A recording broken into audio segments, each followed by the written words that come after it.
My friend, welcome to the world's best kept secret podcast, a podcast that brings you exclusive interviews from experts all over the world with life-changing work that you didn't even know existed. I'm your host, Prima Jope, a partner for those that are ready to take their life-changing work in front of those whose life or business depends on it. Please follow or subscribe for more. Welcome back. Today is yet another one. I have Amy. She is such a lovely soul, but I don't know the word I'm looking for. I am looking for, the word is more like this. I'll get the word. But do you know, like a powerhouse, but in a very soft era of it? So powerful, yet so in surrender. And so I love this expert. And this is one of those people with decades of experience. So school of hard knocks, sweat, tears, frustrations, trying endless things, failures that we have not seen. But she is one of those people that when I look at her work, I can tell that she is altering lives. And so such guests, when I bring them on, I don't bother with their bio. Because if I try to read for you Amy's bio, we would sleep here. But decades of experience, decades of failure is what we have here. Someone that has been through the mud and is on the other side. And today, we're going to do an interview where we just dive into her work, and I'm going to lead you into what she does, how she does it, and why this is such a crucial time for you to discover Amy. But the way that I'd like to dive into this is really just her telling us, because I have a lot of assumptions in my head and I don't want those assumptions to get ahead of myself. And so, yes, before we dive into Amy's work, the most important thing that you can do for this podcast is think in your life after watching this or whenever you try to drop off, who is the person that in the hands, in this episode, if you place it in their hands, they would alter their life. Not 100 people, not 70, one person. Like, who's this person that is dear to you that is playing small right now? Who is the person in your life that you know has the greatest potential, is a big deal, big leader, people depend on them, but they have like a next level to unlock? Who do you want to bless with the gift of expansion?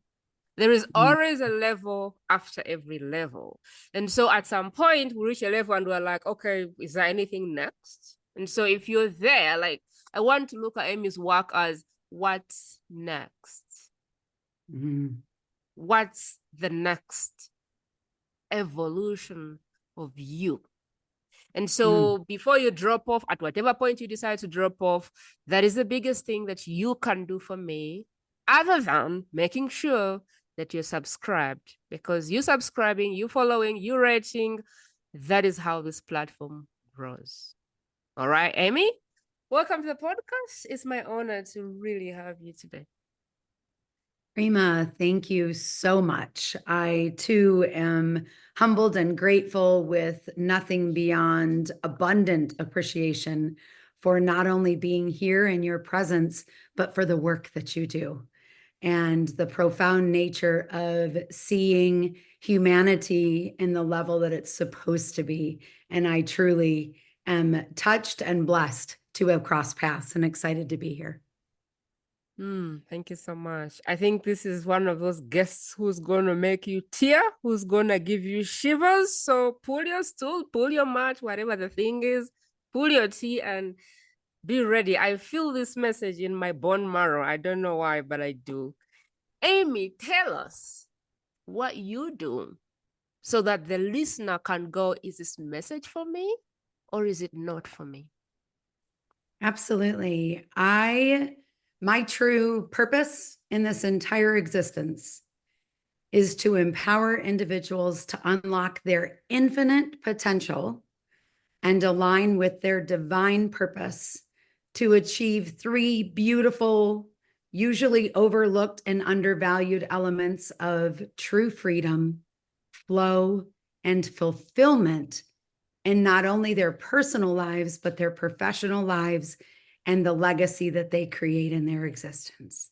What have you found to be the reason why people keep themselves small? The reason why people don't rise to their best? Like, what have you discovered to be the thing that really keeps us married to a very small version of us?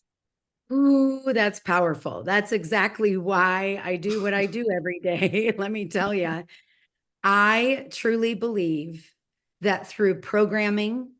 conditioning, and the experiences of life, we get removed. We create space and we lose touch with those very powerful spaces of our potential that we have no idea the capacity of.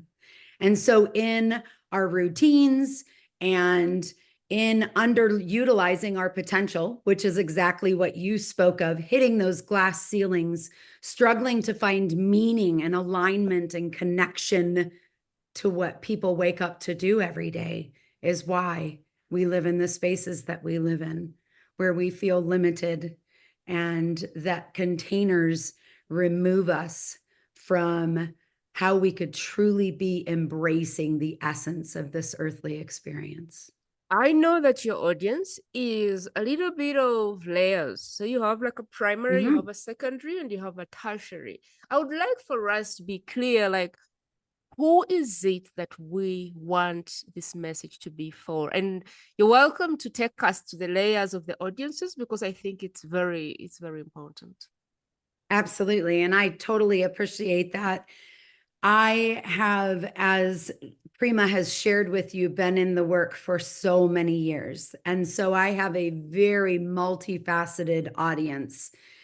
I work in the mental, emotional, physical, and social sciences that we all encapsulate. And so my youngest clients have been as young as the age of 7.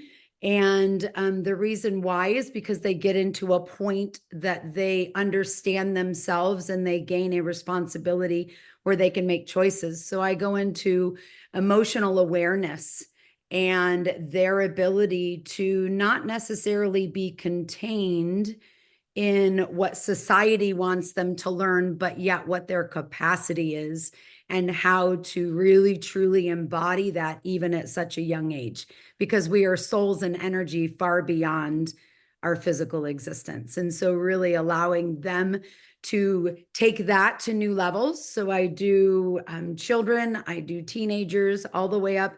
And then usually my next gap is going to be the individuals that are entrepreneurs, those that are outside of the employee box, those that feel something so much more than simply going to a job and showing up to be paid, and settling for that expectation of, okay, I've got bills to pay and this is how I do it. Those individuals that in their heart and in their soul know that there's something bigger in their purpose, know that there's something and so much more there. And everybody's got it, but not everybody is willing to unleash it while they're here. And so that is imperative. And I go into their discovery and their alignment of who they are and what that passion is, and then assure that their brand and how they show up in their service and their whatever it is that they do is authentic to who they are.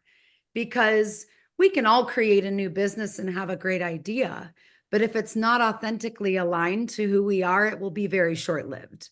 And the people that I work with are all about sustainable success. And so in that, the authenticity being aligned with them offers generational legacies to be created.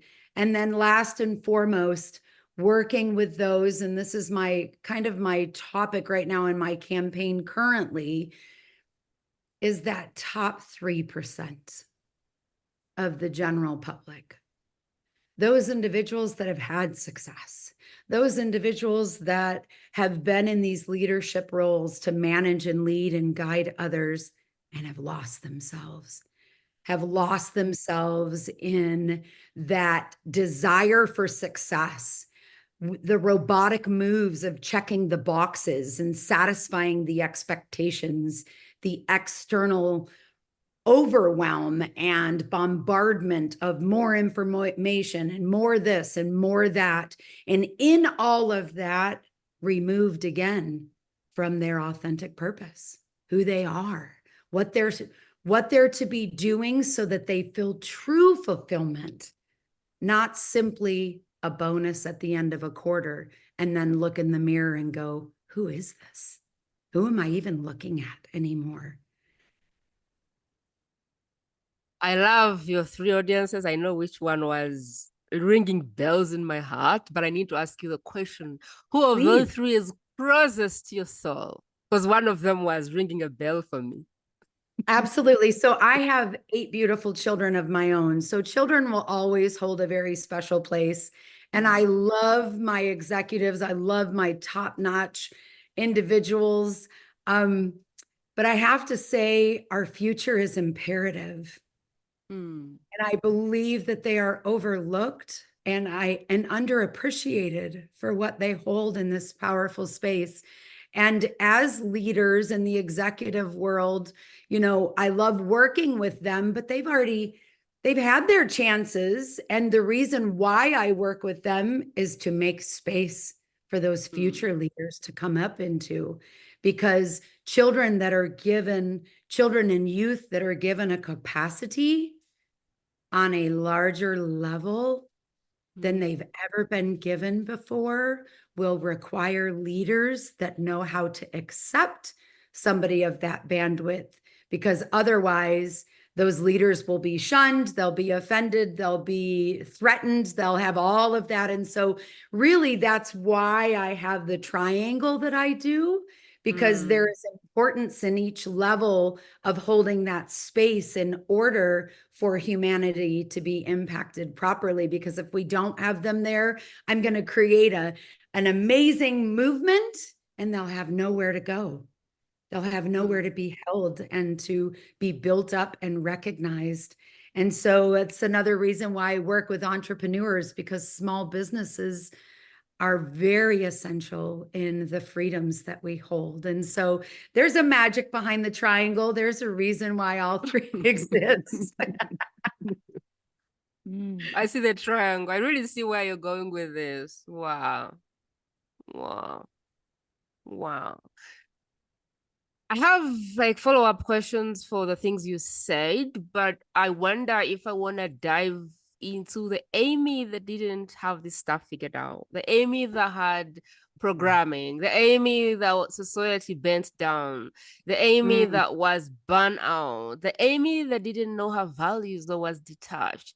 I wonder if we could get into that Amy, because the Amy today, I don't know how much we relate to that Amy, but I know there is an Amy who is where we are, and I wonder if we could visit her and kind of let us kind of get that tissue to connect with, because sometimes these things seem far-fetched, if it makes sense.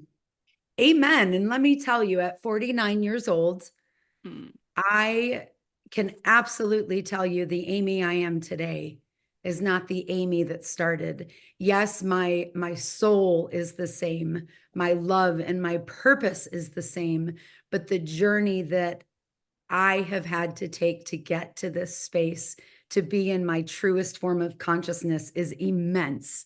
And there is many jokes, as I shared with you prior to our podcast, that writing one book would never suffice, that I would need to have my own Harry Potter series. I would need to have the 12 and 13 books of different portions of my life that have brought me to where I am. But in the very, very beginning, I was the third daughter of 10 beautiful children, and my parents were magical and magnificent and did the very best that they knew how in the late 70s and early 80s, raising such a large family with many, many needs. My father was an elementary school teacher, and so we did not have abundance in finances. The abundance that was available was love and music and service. And those were the three things that I can tell you were the main veins running through me. But in that, losing myself to understanding that those things were not to take priority over me, as I was taught that they came first. And in the very religious home that I was raised in, I was raised that if you check the boxes and you do all of these things, life will be perfect. I can stand in my own story and share that the gospel by Amy is not that case. And that the pain and torment of being in the service of others prior to this service of my own self can be very lonely and very abusive. I absolutely love the things that I learned and the work ethic. And I mean, there's so many things that I take away from my childhood, but I too, because we were in service of others all of the time, there was a lot of eyes that were not open big. And there was child abuse and as a child. And so again, that loneliness and self-worth or lack thereof, and always seeking for many, many years the approval of others, and knowing if I'm serving, then I'm doing okay. I'm doing what my creator would have me do. I'll be blessed for this. Eventually something will happen in my favor, and wishing and wanting for that for many, many years, and getting lost in being the third oldest of 10, being responsible for all of my siblings to raise them. But what about Amy? What about Amy's needs? What about Amy's desires? I didn't have much of a childhood because of that. And I don't sit in that by any means as a negative. As I have grown and done my own inner journey, I actually welcome those things and get very, very excited into the insight and the understanding of not only my own interpretation, but to those that were those caregivers, and not in judgment, but in love and understanding, and holding the space for them as to where they were and what their intentions were. So in that, then as I got to be a young mom, I joined I was in the military, United States Air Force, and served there very proudly for 7 years, and loved what I did. I worked in the medical field and was able to prepare and receive the troops that were leaving for overseas to fight for our freedom and coming home. And in that, I learned some very hard and critical things about life, about the human body, and about the tender and fragileness of it. I got to see people that had their last breaths, that were dismembered, that didn't get to see their family. And I, in triage, got to carry those stories sometimes forever, because I had nobody to share them with. And so I got to go through that phase of being a young mom, raising young children, and get to carry that responsibility. But I did it in total pride and honor. I still work very closely with my veteran and active duty brothers and sisters, as well as first responders, because I understand. I understand the trauma. I understand the pain. I understand the responsibility and the honor of what true freedom really means on a level that most don't. And then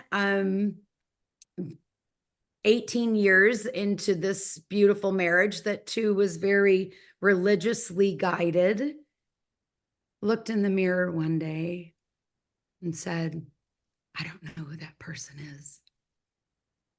Who is this woman that has 8 beautiful children, that is married to an individual that doesn't know who she is, who silences her, who takes her light away and keeps her in this container that to the rest of the world, we look like the perfect marriage. To the outside world is magnificent. And we have all of this stuff. We have a boat, we have timeshares, we have, beautiful cars and motorcycles and all this fun stuff with 8 beautiful children. Wow, is that kind of life even possible? But yet behind closed doors, when you look in the mirror and nothing but tears fall, that's not a place to be. There's no success in that. And so that was my beginning of my personal development journey. I'd done personal development for years in all of the roles that I held in the military. I left the military and hold top executive roles in corporate America. I owned my own businesses during that time. I nailed it. There wasn't anything I couldn't do, Prima. I was unstoppable.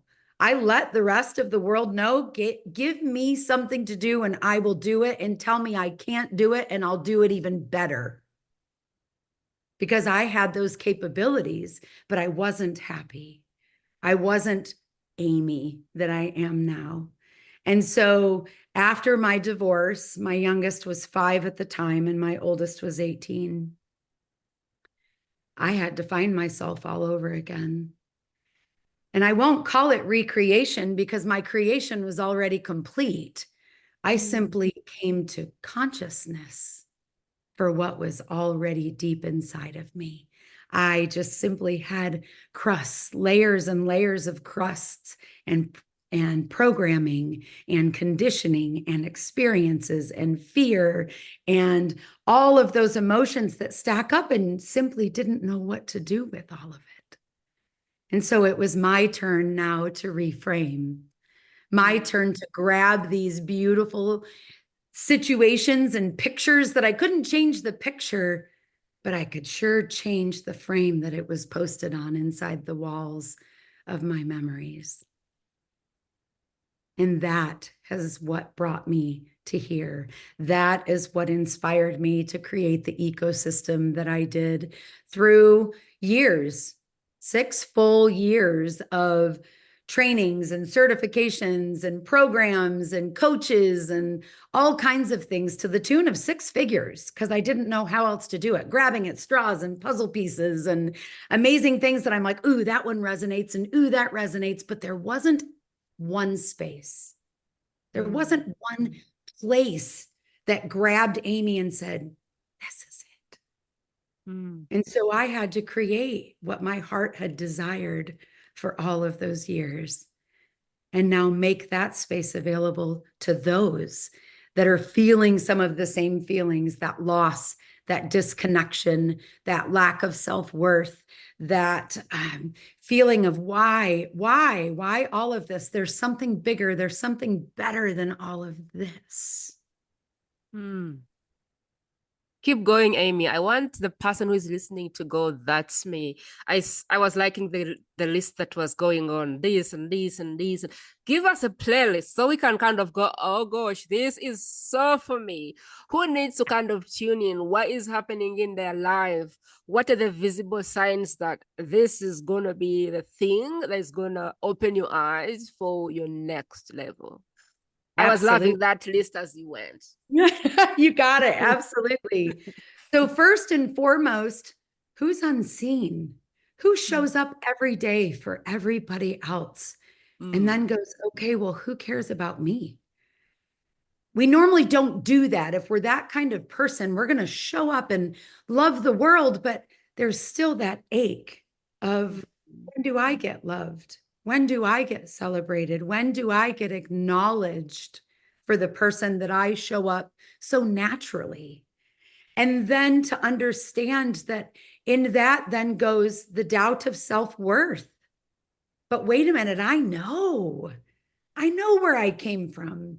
I have these beliefs. People tell me that I'm great and wonderful, but yet when I have a need, it's absent. I'm alone. I feel debilitated and numb in autopilot. Where is the quality of life? Where is it that I get to be celebrated and seen on a level that none of these inner dialogues in my head matter. Because most times we will show up and give and give and give, and even learn to give on a level of abnormality, unnaturalness, because we want it so bad. And then we compromise our values. We give away our truth. Our integrity is compromised, and things start getting foggy. We lose that clarity and that touch of who we are. And we go back and go, but wait a minute, I did so great here, or I did so wonderful then, or I had this magnificent family. How did I lose it? How did I lose that most amazing relationship, that person was everything I needed? But because of me and my choices, I wasn't connected. And that generational cycle of these wonderful or horrifying stories of your generation, and you go, why can't I shake this? Why can't I be bigger or better than what's happened by my family that came before me? And there's a lot of questions internally. And because of that, we're seeking external validation instead of coming inward. And that is where the disconnection comes. Wow. Okay. Is where this comes.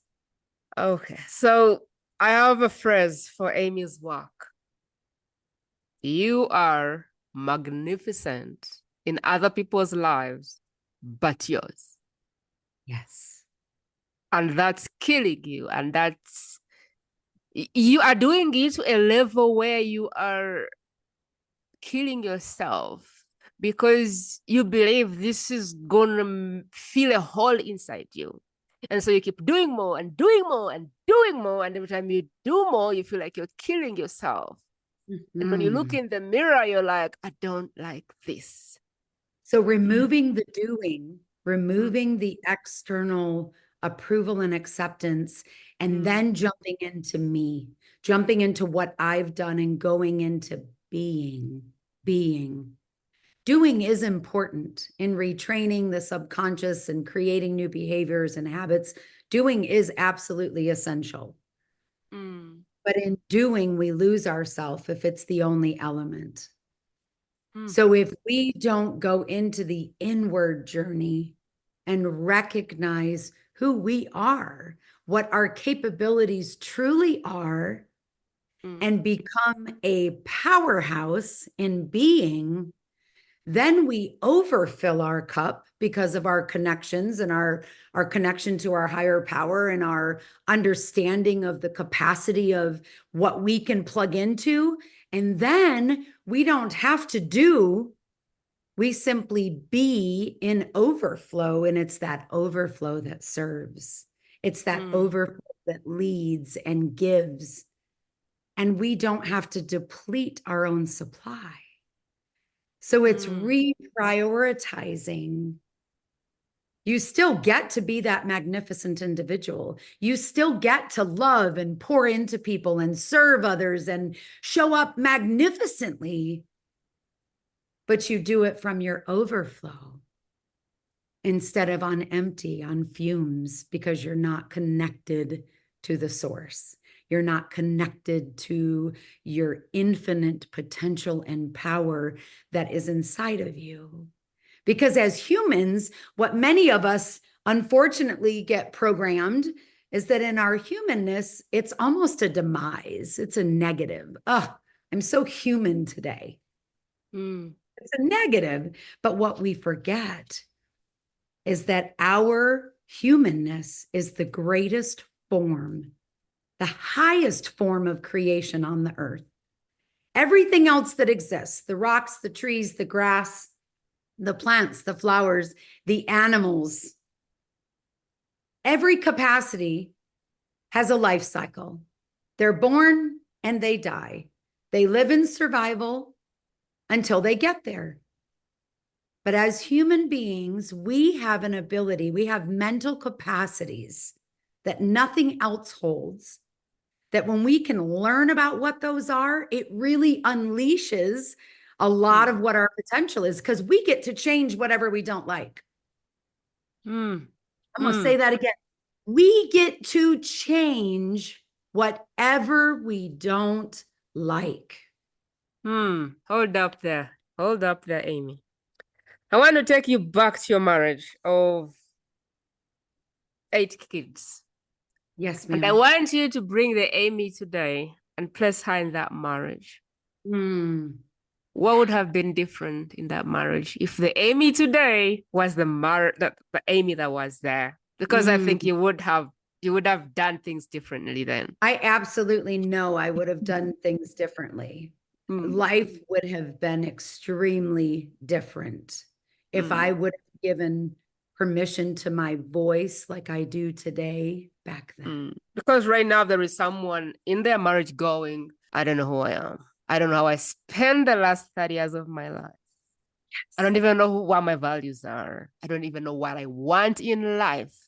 I got married, I bought a car, I got a job, I did all these things because it was supposed to be success. But now that I look in the mirror, I don't know that this is success. All I feel inside is not success. And people might be saluting for me, and the plane might be outside waiting for me, and I might be married to Mr. Bombastic. But the woman in the mirror, that's not success. And they're in that dark moment where they're like, what next? And so I want you to sit there with them and give them something to touch. How to flame that, how to even believe that it's possible to change that, and how to not die from it, because it looks like you have to die before. They don't really know, like, how do I get myself out of this mess? Remember, the whole world is celebrating you and clapping, and you're supposed to be Mrs. Bombastic, and you're supposed to smile and look nice, and they're probably used to smiling, that they're probably the best at faking it. But like, where do they start to go, it's okay to be human? It's okay not to have it all figured out. And it is okay to start from day one and ask for help. Like, it's totally okay. But this woman or man or whatever the person is, that's far from reach for them. Absolutely. Absolutely. And you know what's amazing is we're the ones who remove ourselves. We're the ones who feel so far, and it's really not. It's a simple decision of I matter. And in I mattering, like you said, asking, if you're not able to do it yourself, find someone who has what you so desire. Find someone who understands you and sees you, and get their help. And listen, when you find that someone, it's not somebody who's going to do the work for you.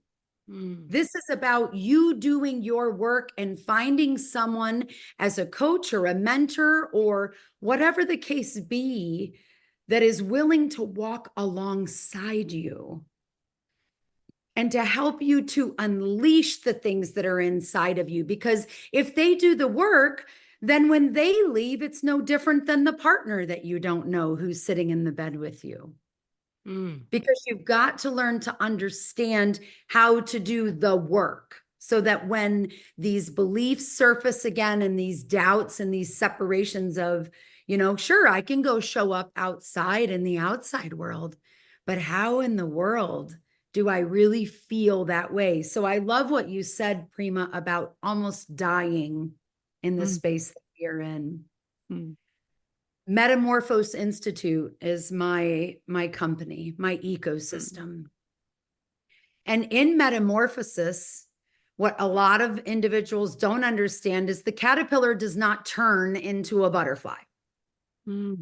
Despite popular belief, the caterpillar and the butterfly are two completely different beings. Scientifically, it is proven that the caterpillar has to completely die inside of the cocoon, and the remaining material that is there is where the butterfly is birthed from. Mm. It is not a caterpillar with wings, guys. So yes, we do have to go through a form of death to Mm. make room for the next greatest version of ourselves. Because think of it like a grocery store. You go to the grocery store and you're carrying bags and bags of groceries of all of this stuff that everybody has said you needed: a job, a car, a Mm. partner, a home, all of this magnificence, right? And your arms are full. How are you going to pick up something new? How are you going to add the right things that are going to give you true fulfillment and excitement and passion and drive and love and happiness and joy if your arms are already full? Those things are all great, but if you don't have it holding on to them, you've got to make room. So we've got to be able to come to an acceptance of, these are the things that don't serve me anymore. Where do I start? Like you asked, how Mm. do I give myself permission to matter? And that's where we begin, is personal discovery. Mm. We, at least in my ecosystem, I go into personal discovery. That's the first step. I ask questions and understand and listen to where this individual is and what has brought them to the current state that they're in. And we go into personal discovery and understand that sometimes not only is it the conditioning and the programming and the experiences, but sometimes there's generational pressures that we carry that we don't even understand, because our DNA scientifically is proven that it carries 11 generations of people that we don't know. And so sometimes, no matter how much personal work you do on your own, you're like, well, I've done the work and I'm doing this, but there's still these barriers, these sabotages that continue to happen over and over. That's when you've got to plug into those similar to I that are trained and certified in those methodologies so that we can help to release Mm. these limitations, help to release these beliefs and these programmings that are in there and replace them with the empowering ones that get you to where you want to be. Mm. But the beauty in what I do, Prima, which is so different than many of the other ecosystems that are there, is that when you do the work with me, it's not about more. It's not about new systems. It's not about bigger systems. It's about simplification Mm.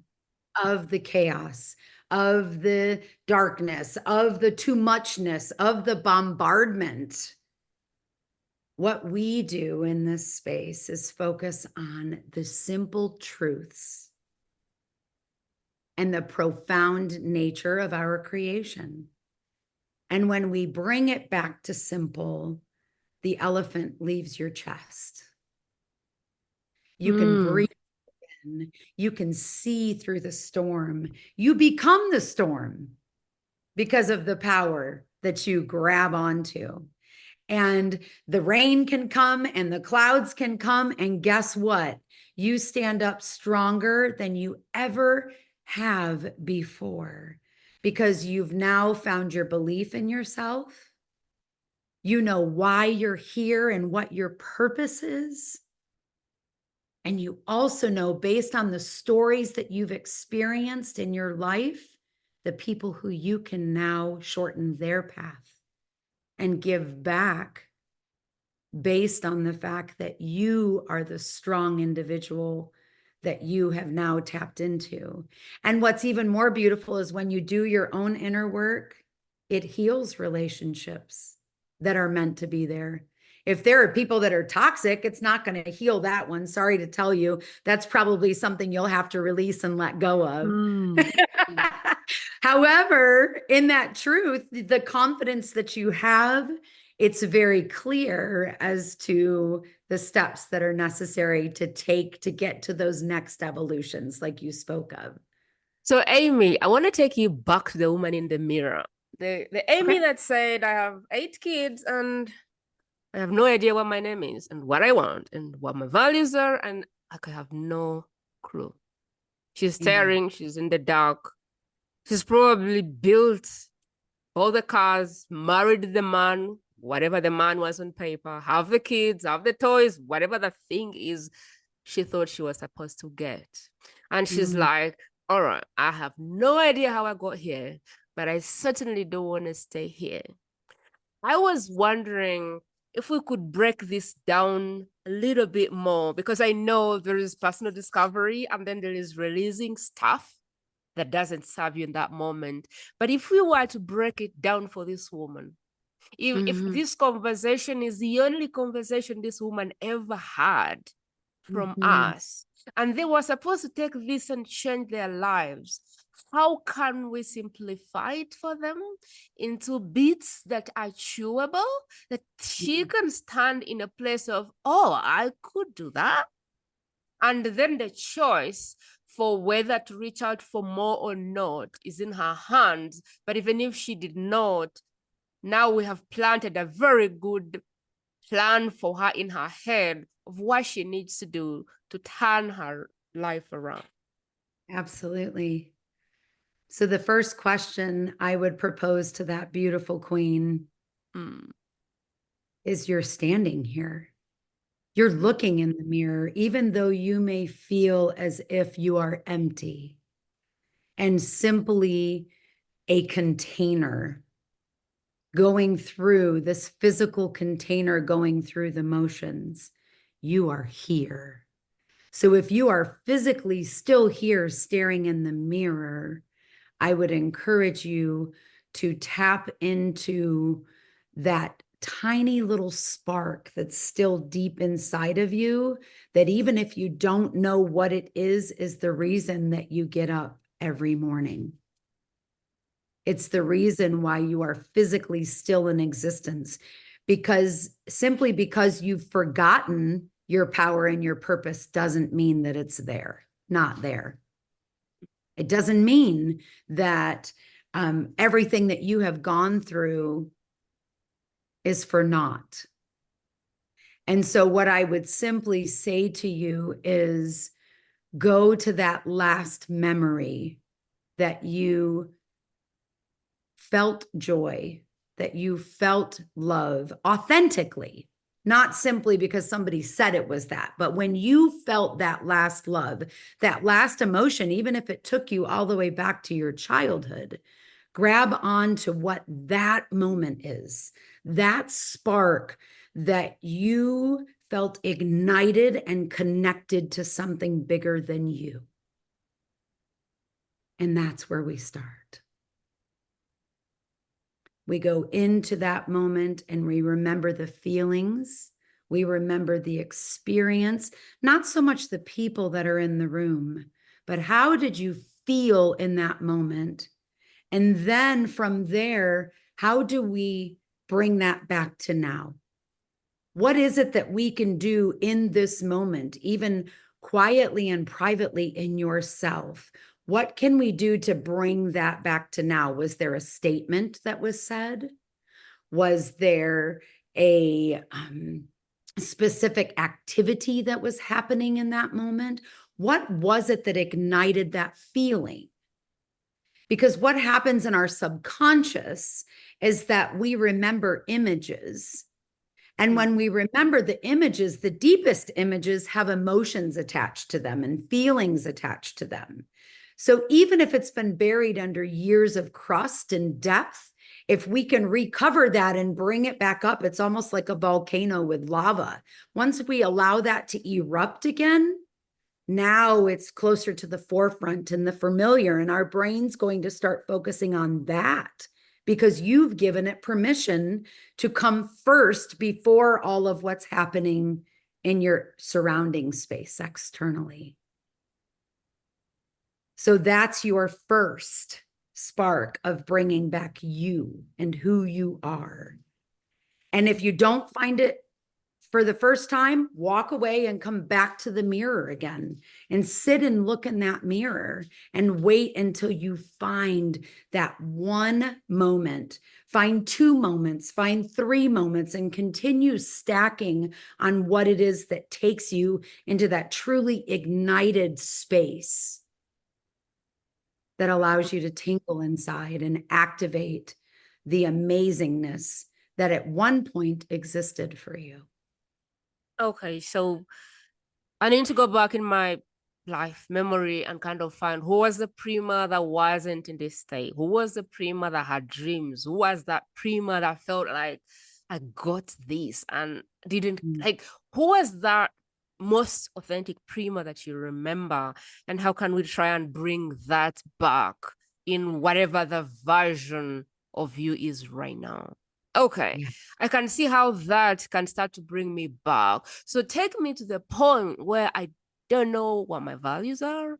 I don't know what my purpose is. I don't know anything about me. What questions can I begin to ask myself in the personal discovery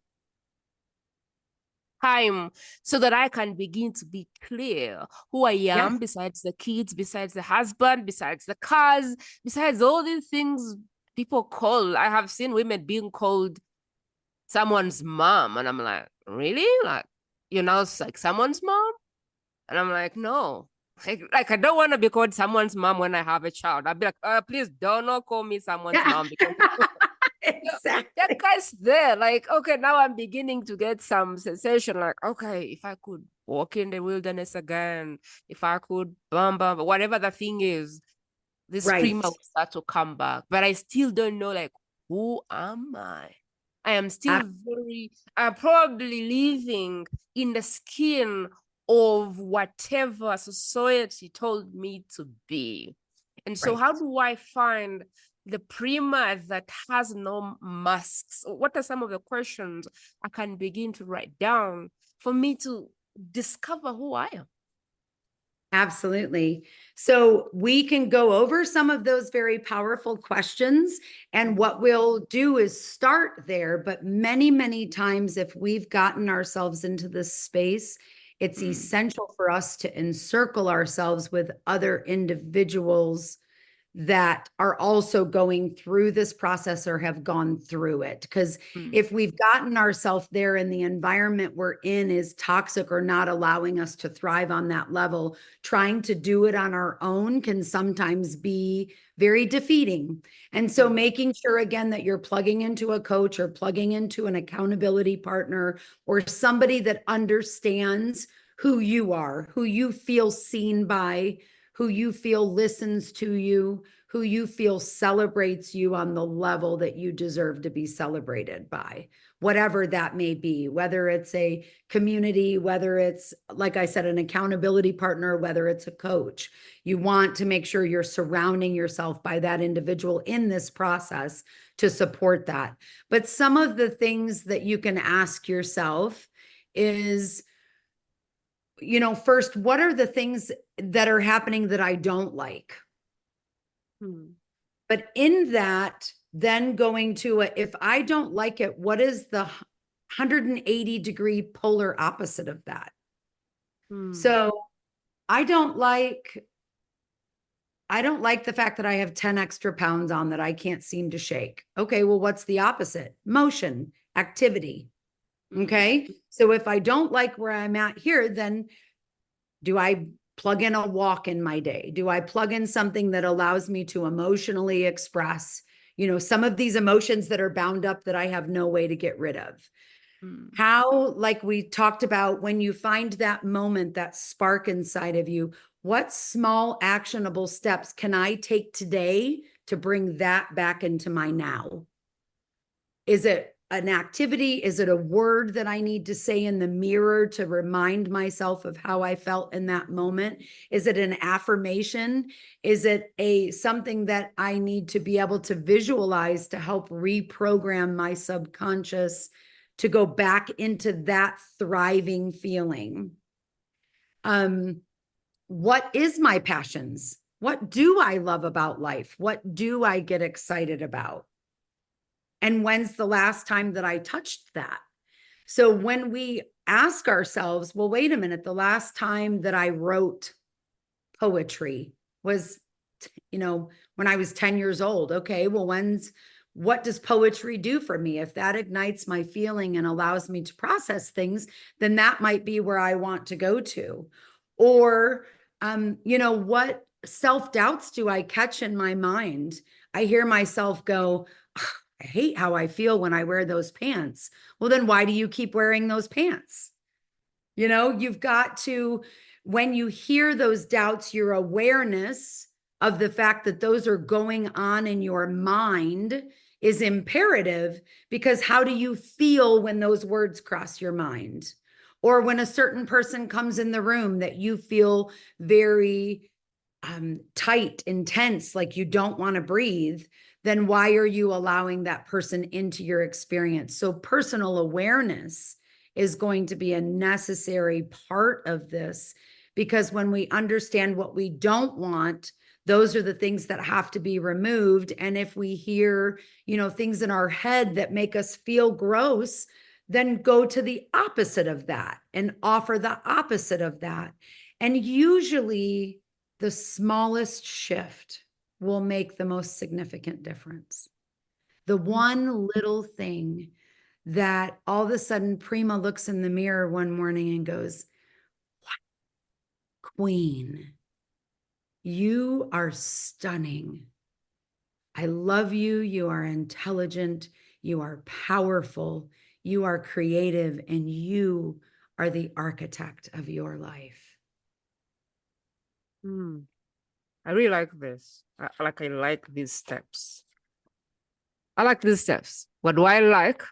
What don't I like? How can I move away from the things I actually don't like?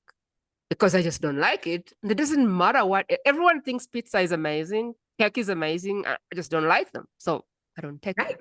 So don't do it. Exactly. Everyone thinks meat is amazing, but I'm like, no, I'm not interested.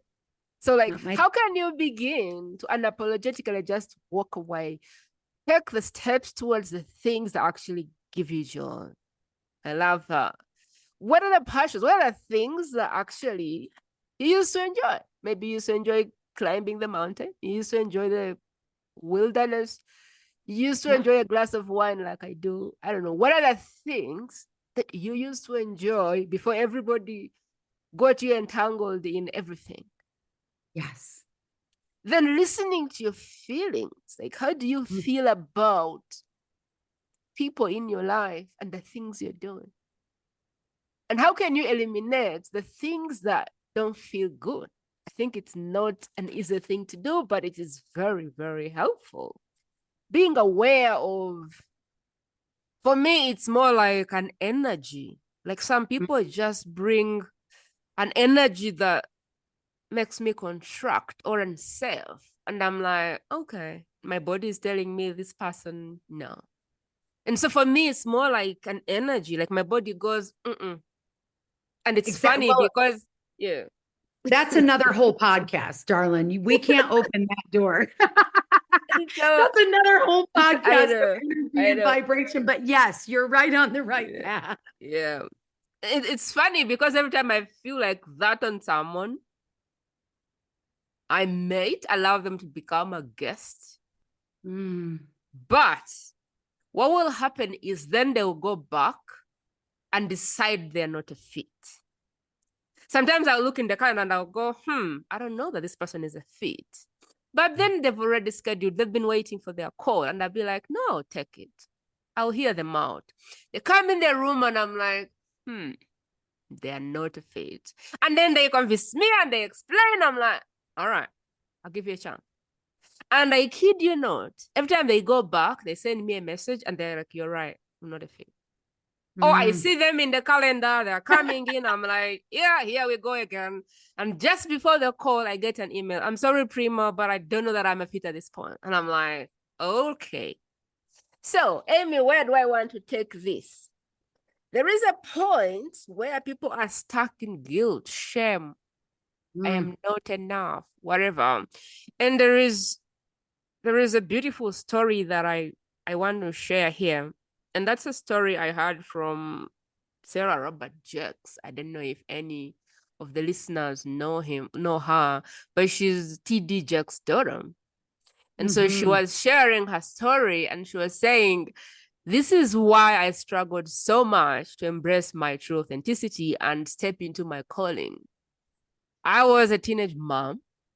I was TD Jake's daughter. So like a daughter of the most popular religious, I don't know, church person. And so as a teen, she felt like she had failed. And then she gets married, and at 25, she gets a divorce. And she's like, okay, there's nothing left to save here. She now starts working in a strip club. I don't know if she was the stripper or anything, but she's like, I do a lot of things in that time to just tell myself that I'm not worthy. And when I decided to do this personal development work, what I decided to do, and she was telling this story, is I decided that I was going to change myself. I was going to create someone new. I was going to go get the degrees. I was going to go do this. So she tried to bury the past so she can create the future. And so she's like, okay, I'm going to prove to everyone that I am this or whatever. And she was like, the teenage mom, I'm going to bury her and show her that I can be successful. And then this divorced mom, I'm going to bury her. And the more she tried, the more she couldn't do it.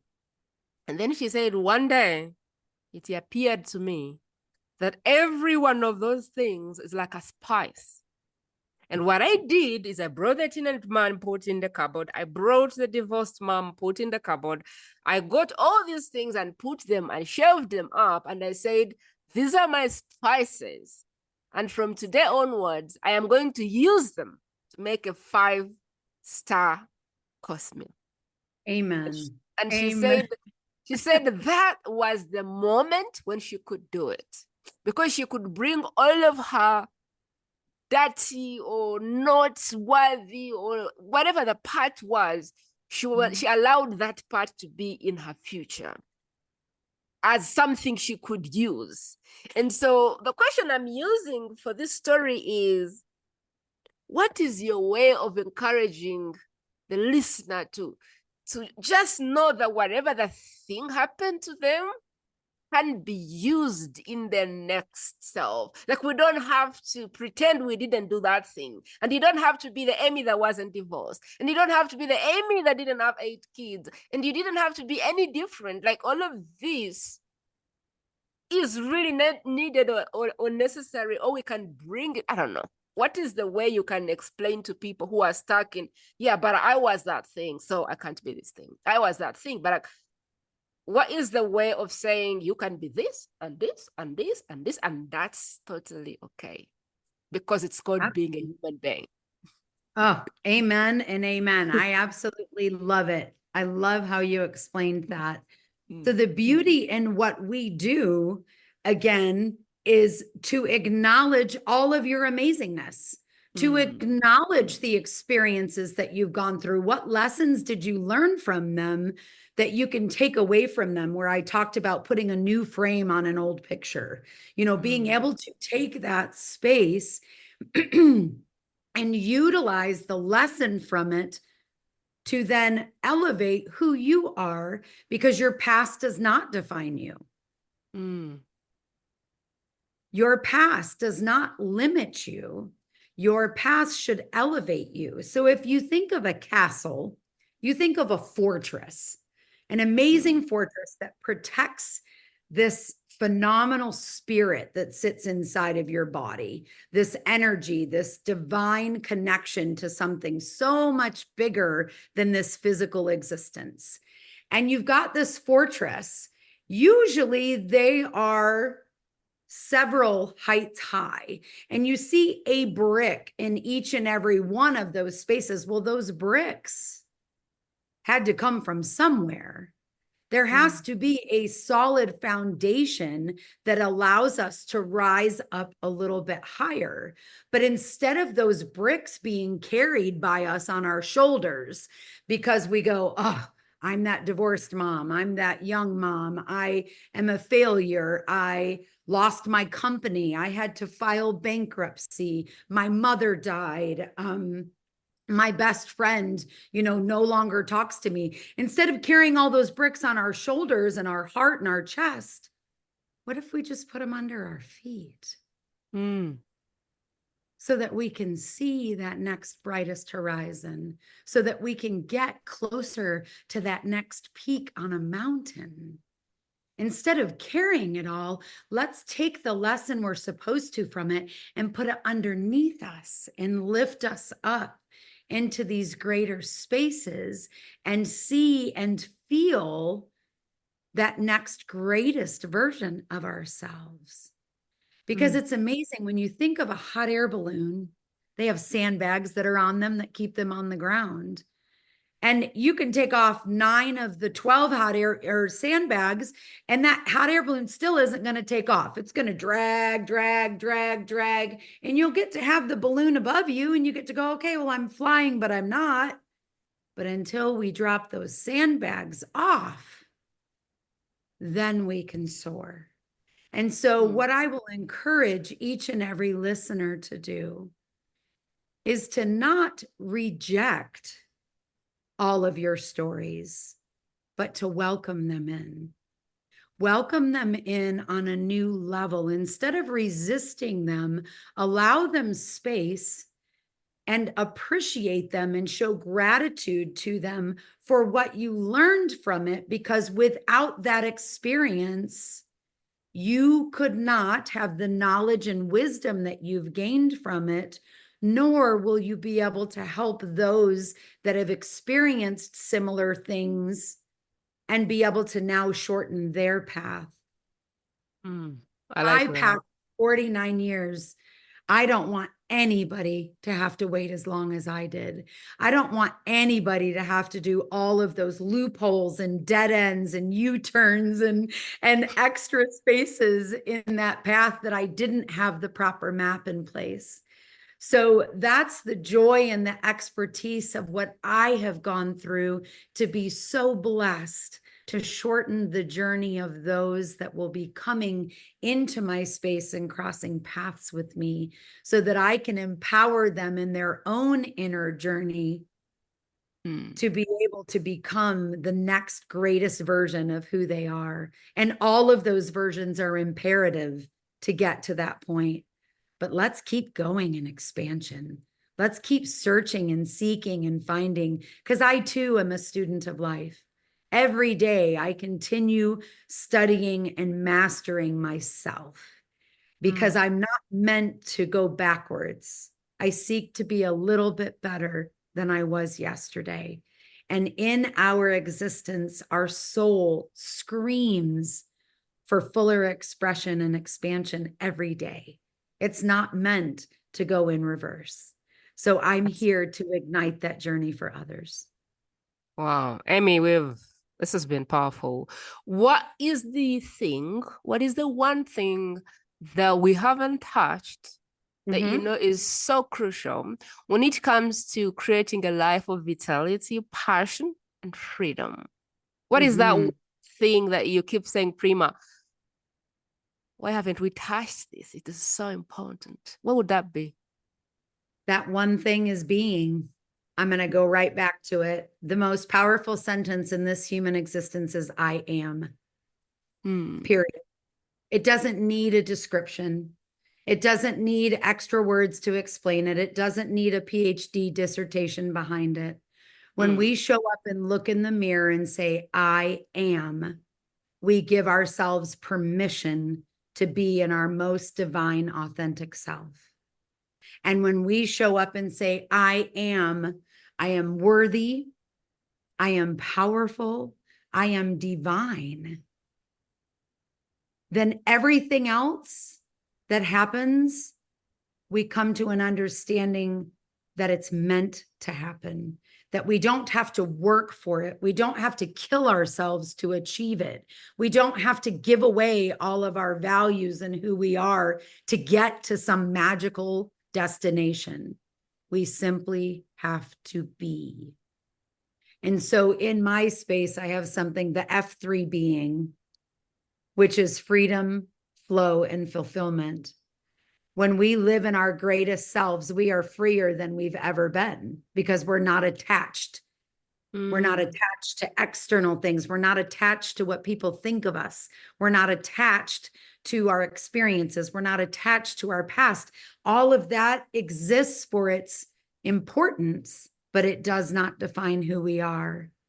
And then in fulfillment, when we find that driver that gets us so excited and we get attached to that passion and that purpose, fulfillment is easy because it's aligned to us. That's what we're vibrating. That's what we're attracting.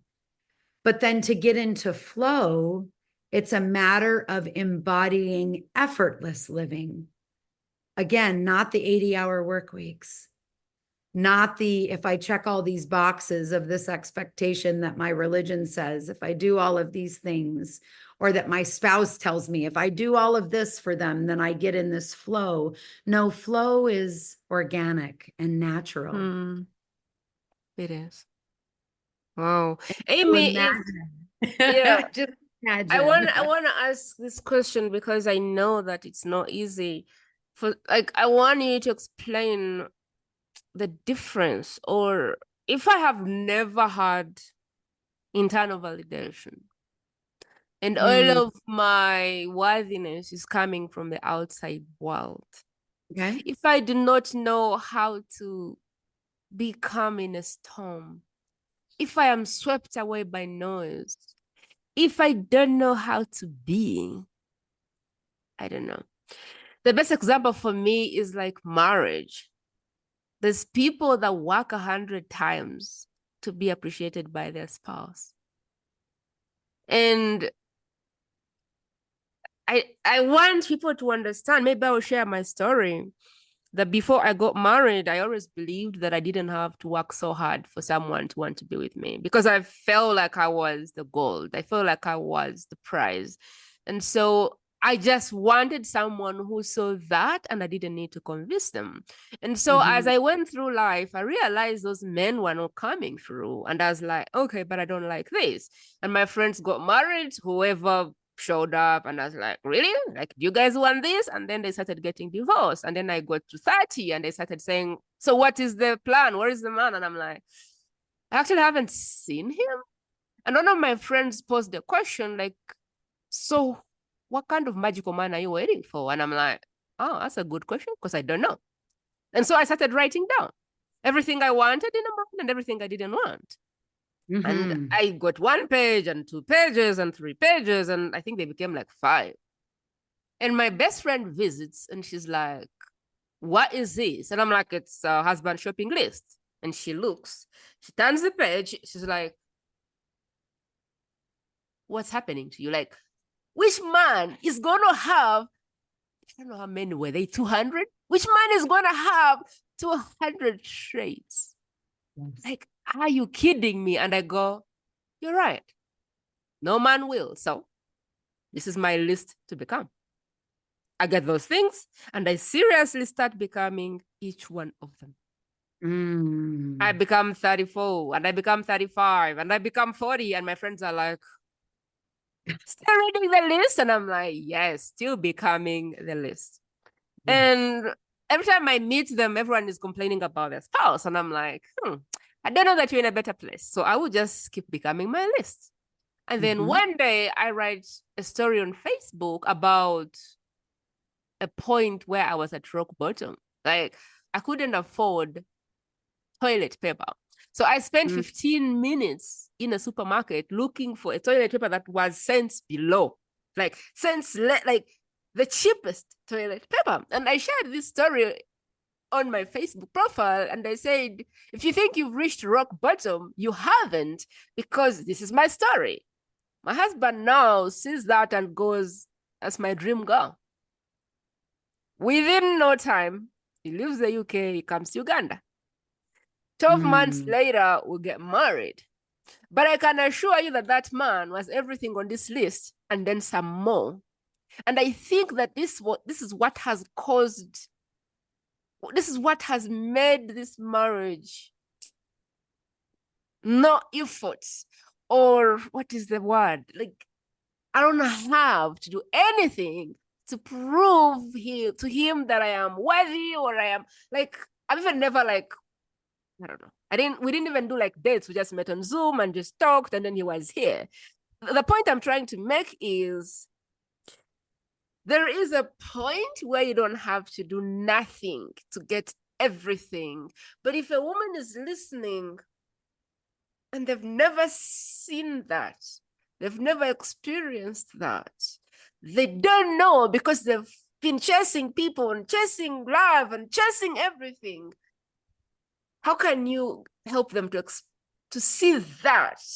Because for me, I think that's the way I can explain it. Where you just be, and people love you anyway for that, and they come to you and they adore you, and you get everything, and you don't have to do anything to prove it. I don't know if it makes sense, really. Yes, it absolutely makes sense. I absolutely love your stories. Thank you. Thank you for sharing such a profound, intimate space, for your own journey. And that is so beautiful. So something very imperative about the magic that you shared in your story is when that person was not out there, you went inward and said, wait a minute, if these are all of the traits that I want in a partner, that I desire in a partner, you first identified your desire. So that's that first discovery that we talked about. What is it that I want so badly? But then once you've discovered that desire, if you're not being that person, you're not going to attract that person either. So you can't say I'm going to be miserable and upset and lonely and sad, but yet I want Prince Charming to come and be attracted to me, right? So very similar to you, you knew, wait a minute, all of these desires are great, but if I'm not those things, how am I going to attract that individual? So whether it's a partner, whether it's financial, whether it's the dreams in your life that you want, first we have to identify what they are, because that's our map, that's our focus, that's where the emotion is attached. And so for those people that don't have connection to that, that's the first space. You've got to go deep inward, not into the external world, but inward, to uncover what those desires may be in whatever area of life that they are for you, whether it is connection, whether it's fixing a relationship that might be tumultuous for years, whether it's a certain position that you're seeking in life, whether it's, financially where you want to be. When we go inward and work on ourselves first, then it becomes natural. Then it becomes to the point that we're programming our subconscious for that sought desire. And when we put that vibration out there, again, everything is energy. So if we're pouring that vibration into the universe, then what we put out there, we get back. That's the law of attraction. We all know that that exists. The law of attraction is not saying, hey, I want $1 million, give it to me. It says, I see myself having that $1 million. I see myself living that life. I see myself with that partner. I see that myself in those spaces, and raising our vibration to be that person then is what attracts it to us. And so simple clarification of these profound truths. Of going inward. It's an inward journey. We've got to remove the external world. And when we go inward, we will attract what we're seeking. We will vibrate. We will draw in. We will be encircled by those things that our greatest desires are being held as. Amy, I want to take the same point and go to the entrepreneurs, and I want you to take a minute to explain how someone can be a match for something. Because I see a lot of people who want client X, but yet they want client Y. And so there is this saying that, oh, you're not an energetic match for that person, but it's gotten too cliche that I'm a bit angry with it. What is the most practical, simple way we can get someone to understand that they need they need to expand their capacity to receive the thing they are asking for, business wise, like clients who are a match and all of those things. Like, what can you say to expansion to help someone right now who needs it and doesn't know?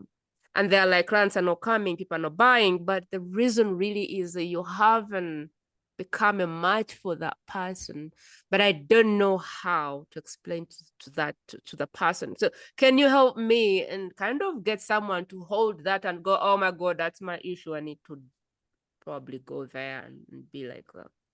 Absolutely. So as an entrepreneur, again, alignment is the key.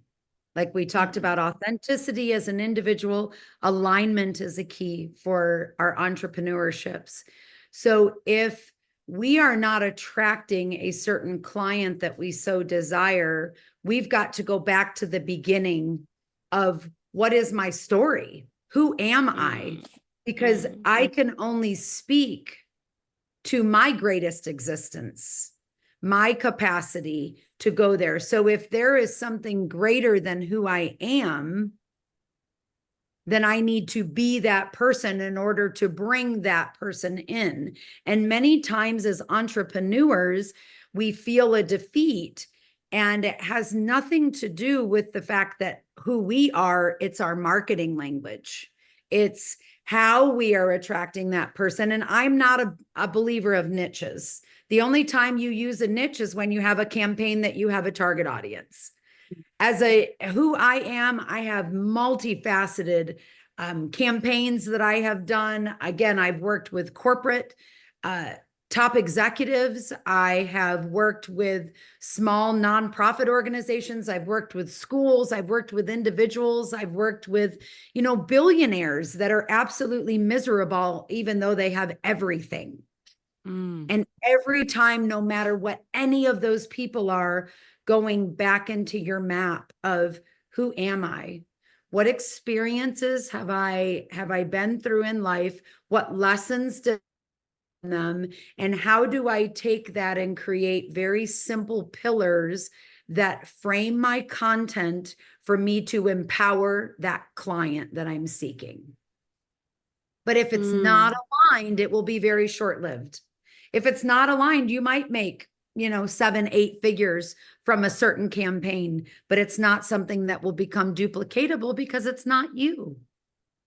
So if it's not authentically aligned to who you are or a person of you that you want to become, then it might be a success, but it won't be something that you will be able to really capitalize and optimize on or create a legacy from, because the purpose and passion is not connected to what your solution is.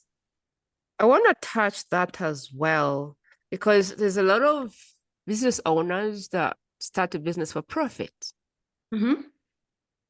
But then a business for profit, then later on, you want to get passion from it, or you want to get purpose from it. So help me understand, or help someone who is very stuck because of that, understand the importance of creating a business that is aligned to your purpose. Because there's a lot of advice around what's the best opportunity right now.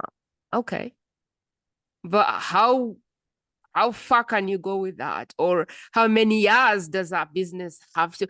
Like, I want you to explain to the listener why it's very important starting out to create in alignment, because I never got this lesson when I needed it. And I wish for the person who is listening to get it, because if you don't get it, you end up like Prima. Yeah. Which isn't a terrible thing. It isn't a terrible thing until you spend 10 years and fail, and you're like, man, there must be like a mark of failing on my head. I understand that. And that is that inner dialogue that we talked about. But yes, so there are people that very much so their purpose and their passion is profit, Prima. And that's okay. If that's your purpose and passion, by all means, create a company, let it thrive for 3 or 4 years, and then sell the company. If that's your jam and that's what you get so excited about, and it drives you, just simply assure that indeed you're doing it because it's your passion and not simply for profit, because then you will end up that gentleman that's a 9-figure maker and comes to me and goes, Amy, I've never made 9 figures. So where you said before, wait a minute, I'm trying to attract that client, but yet I've never been in that space. I'm not going to say never because there's always tomorrow, but in my current space, I have not made 9 figures. So why would he come to me as a coach? Because it wasn't about the 9 figures. True issue was that he was miserable. He had lost his family life. He had lost his relationships because his purpose wasn't in profit. His purpose truly was in connection and quality of life, but because his consumption was on profit, he lost the things that mattered most to him. So again, coming back to ourselves and doing that inner journey, that if it is that you continue to find that you're sabotaging what you think is your purpose, there's probably time to reevaluate who you are, do a mapping, which I offer a couple of different things in my platform because of what you just said. Because entrepreneurs get so far in and they're like, well, I have a back office and I have a funnel and I have a this and I have an ebook and I have a program and I have all of these magical things that I've created. And then I go, okay, well, what is your mission statement? What are your values? How does it connect to your personal stories? How are you taking your qualities and your experience and your authority in your own experience and giving that to your clients? And they go, huh? What's that? And then we go back and we have to touch it again. So if we create a map, first and foremost, of who we are, how we show up in life, the things that make us who we've come to in our greatest version, it's that we have authority in. And so in my platform, I do a self-mapping, which is that personal discover we talked about. Why have we gone through the things we've gone through? Why do we attract the things that we want? What things do we want? So we know what's next. Where have I been and where do I want to get to? And what makes me everything in between? And then I have a service-based scaled on top of that, where we go from self to service. And then that's the business. That's the entrepreneur. How do I take all of who I am now and create a business out of it? How do I create a service out of it, or a sale, a specific item? How do I become my brand? Is the service. And then the top layer is scaling. Okay, now I've got this business and I'm doing well and I'm at this point, but how do I continue growing and expanding? How do I take the nature of each of those elements where we talked about building bricks, building fortresses, getting to higher versions of ourselves? How do we now scale from that point and continue in our expansion? Because our first idea only lasts so long. So then how do we take the next best versions of who we are and implement that in the service and authority then that we offer? And those are some of the things that missing elements that I knew as an entrepreneur that I uncovered that I wish somebody would have been able to give to me, that I had to create because it wasn't there otherwise. So Amy, someone is listening now and going, are these things even possible? Do you want to touch on some of the transformations or jumps or experiences that people have had, or would you rather keep that private? No, absolutely. I'm always open to that without going into specific stories. I can tell just generally because I believe that the audience will attach to them. If you've ever been in a space where you've felt, you know what, I'm doing pretty darn good for myself, but man, I sure wish I had somebody to share it with. I'm really good at what I do, but when is that partner going to come along, Prima? When is that husband going to come along? 34 years old, 35 years old, getting up there, right? Mm. Usually it's because the inner work hasn't been done. Again, there's a lot of external gratification and approval. And Mm. so the transformation comes in going into that inner journey, and sometimes even just small tweaks and refinements that it is that then all of a sudden that partner shows up because you've transformed yourself and are now attracting it. Similar to jobs. You know, I've been an employee for years and years and years, and man, my deepest dream is to do this. I just can't give myself permission to do it. Oh, Amy, how do you help me get to that point? Okay, well, we do the self mapping and then we go into the service mapping and we figure out how to turn you into your brand. How do we make that sticky and magnetic and yummy, and so that the rest of the world wants to know how Prima does what Prima does? Like, how do we make that out there? And we go through those simple mappings, and all of a sudden somebody comes to me and goes, "Hey, Prima, would you put me on your podcast? Because every other podcast I've been on doesn't give me the outcome that I'm seeing your clients have." And you go, "Wow, I would have never, like, you want to be on my podcast?" Well, it's because we set it up properly, right? Mm. And so then a third example I would give is, again, corporate America. Executive that's like, "Yeah, I've been married for 30 years. We're still married. Not a lot of happiness there, but we're still married. It's very professional. My kids have moved on, and, I don't really have great relationships with them. I make good money. I mean, we do traveling every now and then, but man, I just want to be happy. I just want joy and fulfillment." So we go in and do a little bit of work and a little bit of release and a couple subtle shifts in their life. And all of a sudden, transformationally, their kids want to spend time with them. They want to have these conversations with them. The next trip that he or she invites their spouse to, all of a sudden, there's pictures that come home and smiles on faces and lights on faces because the focus has shifted. And so transformation comes in whatever way that is desired by my clients. They tell me what they want, and we map out how to get them there. But we do it through simplification of all of the things that are currently getting in the way, release of the sabotages and the hurdles that seem to prevent them from giving themselves permission, letting go and understanding why there's feelings that are still from their childhood that might be limiting them from loving themselves enough to be able to then love their loved ones.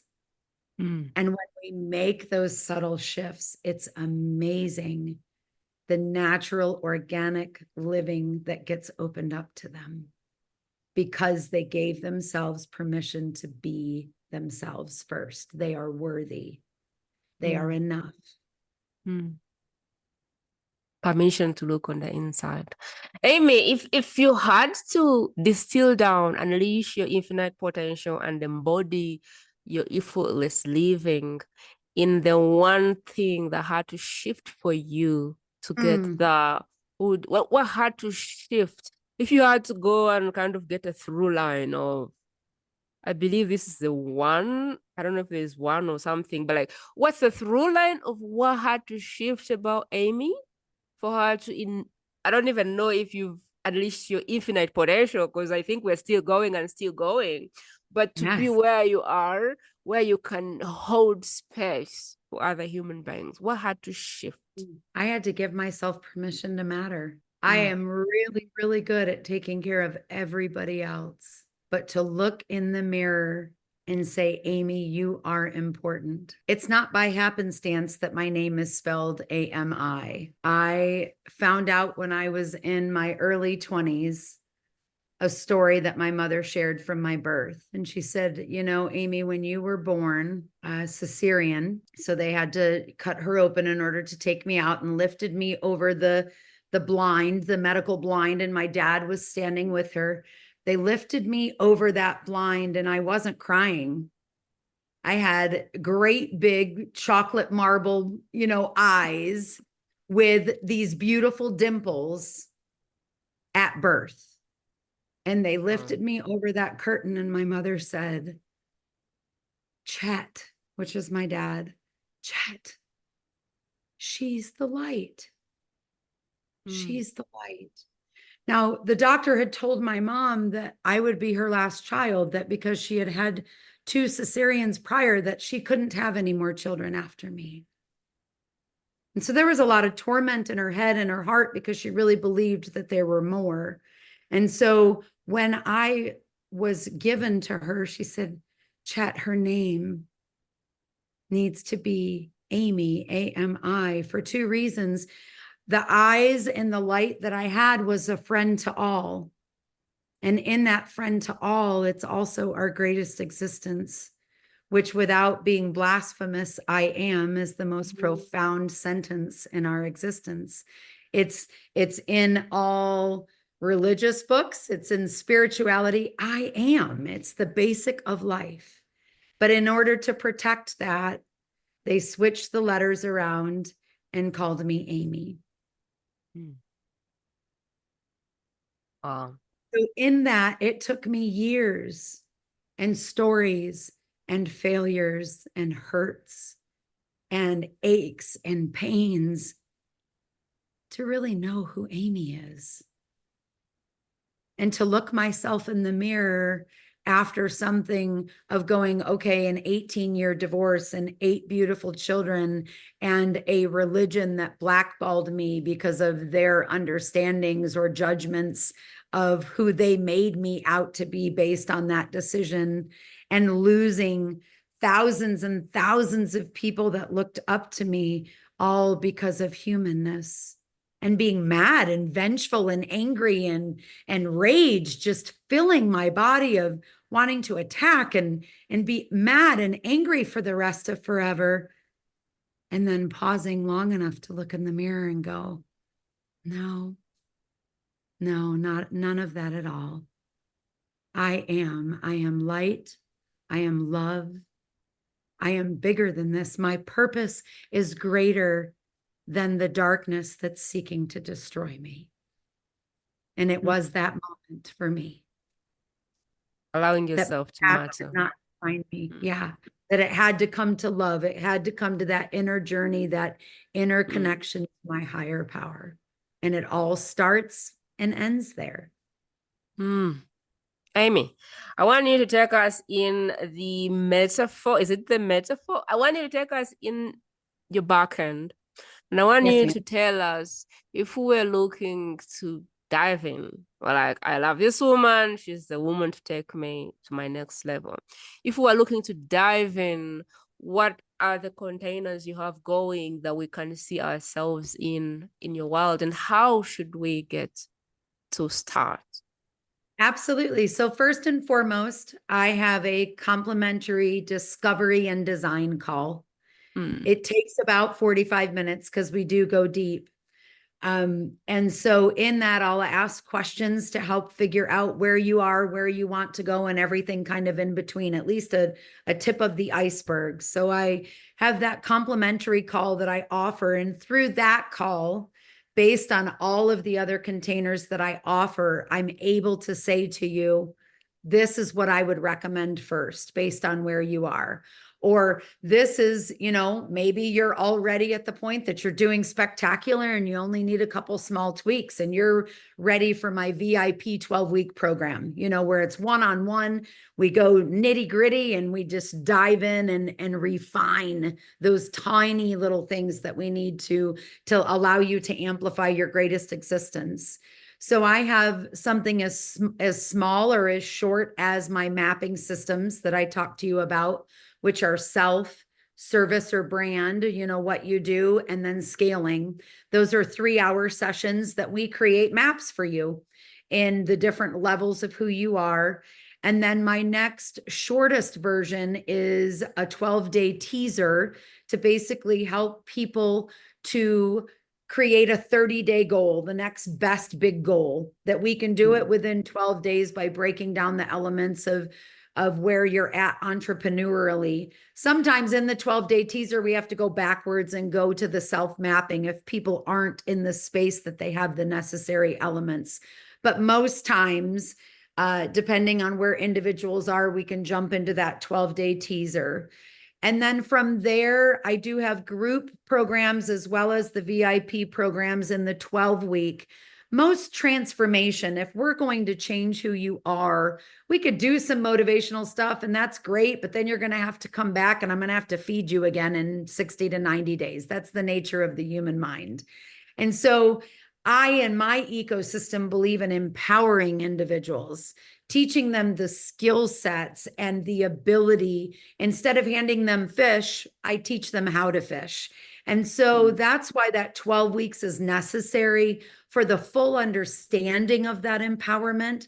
However, most times within 3 to 4 weeks of that program that I offer, whether it's group, whether it's corporate, whether it's VIP, within 3 to 4 weeks, people are seeing significant results for the things that we get started on. And so that allows the 12 weeks to be even more fun because by the time they get to the end of the 12 weeks, they're going to need a telescope to look backwards at the person that they were before we got started. And so that's the beauty and the fun and the magnificence in it. And it's very fun because I can go into corporations and do it, work with the executives, trickle down. I go into nonprofit organizations to create unity and synchronicity in their process. I go into school systems. I mean, I've talked to thousands before, and I've talked to a room of 3 or 4 and even one-on-one. So the beauty of what I offer, because I'm focused on our being, I'm not limited to any container or group or expectation. And so that's the fun part of being able to create that custom system, whatever it is. And I can go specifically more into detail, but that gives a general understanding of the bandwidth that I can give. I love that because now we can begin to see ourselves in one container or the other, and the ultimate path is to get on that discovery call and see which one is the best. If you're listening to this podcast, you know, if Amy is your person, you know, because the way this podcast is designed is you will receive the answer. Like you will know in your soul if this is your expert or not.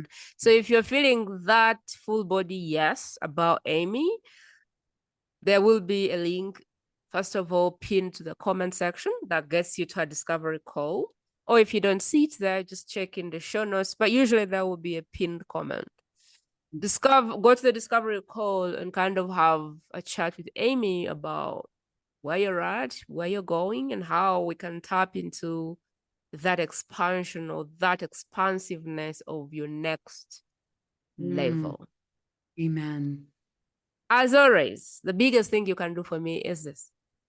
The work on my life is I am an interpreter for the soul. What that means is I distill messages from experts into practical words that the world understands. Amy's gift is what you have heard, you have received, you have experienced. And your part in this is you are the transporter of the message. So again, I want you to look in your phone. I want you to look in your spaces. And I want you to get one human being that you believe that if they were in the hands of Amy, their life would be altered. Just one person. And I want you to go to their private space and say, hey, I heard about this person. I watched this interview and I thought about you. And I want you to drop it in their space and give them the chance to literally alter their life, because that is why this podcast exists. Amy wouldn't be here if there wasn't a soul crying for her help. She wouldn't have made it. She wouldn't have shown up. Something would have crashed. She wouldn't be here. The fact that she's here is proof that there is someone out in the world that is crying for what her gift is. And the fact that you're listening is proof to me that you are the vessel for this message. So pause, and honor the request that is on your heart, which is who can you bless with this message? That's ultimately the biggest thing you can do to reward this podcast if it's giving value to you. But of course, as always, be sure to grab your app, subscribe, review, rate, comment, whatever the app allows you to do is all done as a blessing to the podcast. Amy, we're winding up and we are relying on you to feed us with your parting words so we can keep them close to our hearts. Absolutely. First and foremost, Prima, thank you. Thank you for the woman that you show up as every day. Thank you for your love for humanity, to be different than it is and to really, truly embrace its greatest purpose. And thank you for pushing through the terror barriers, the doubts in your mind and the external world that tries to defeat your powerful work. Because I see you, I hear you, and I celebrate you for the work that you do. Thank you for having me in this space. And for those that are listening, that are seeking dynamic awareness and consciousness of that beautiful magic inside of you, remember that the only thing required is to give permission to you and priority to you. You are important, you are seen, you are heard, and you are loved. And you are the only person necessary to make that possible. And my last words for you will be the same words Amy gave us, which is the greatest gift you can give yourself is give yourself permission to matter because you do. Amen. Appreciate you, and I'll talk to you very soon with yet another human being that is using their gifts for good. Thanks, Amy, for pouring into us, for being on the podcast. We can't take your time for granted. We can't take your expertise for granted. But most of all, we cannot take for granted all the work that has happened behind the scenes for you to be this fluid on the stage. We see the work behind the scenes, the work that we didn't see prior to this point. So we celebrate you for all of it, including the work that we didn't get to see. So thank you. Thank you. Have a beautiful day, my people. That is it, my friend. To listen to more exclusive interviews like this one, simply go to the world's best kept secret podcast.com and select interviews based on preferred topic.